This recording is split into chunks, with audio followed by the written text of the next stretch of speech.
Nang magising nga ako, may suspension na ng klase. Hindi ko nga din alam kung bakit na mag-aanguso ko dahil kahapon ay tagyawat lang itong nasa ilong ko. Mabuti na nga din lamang na pantanghali ang mga pasok ng anak ko.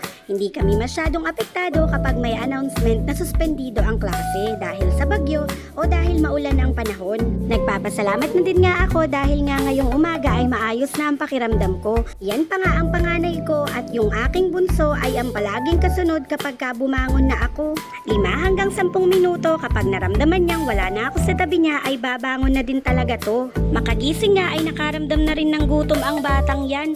Buti na nga lang ang hipag ko ay nagtira ng adobo. Nag-iiwan nga sila ng ulam kapag nagluluto sila kada umaga bago pumasok. Nga din patukai ang sisiw na nahingi ng hipag ko. Wala naman kasi akong maipapakain kundi yung kanin na lamig dito. Pinainom ko din yan ng gatas dahil nang hingi pa. Hindi pa yata kontento sa kanin na pinakain ko. Nakakatuwa nga rin dahil hindi na yan naghahanap ng bote. 8 araw na nga din na nakalipas mula nung tinapon ko yon. Wala na din nga kaming linoleum kung mapapansin nyo. Ikaw ba naman ang pasukin ng tubig at bahain ang loob ng bahay nyo?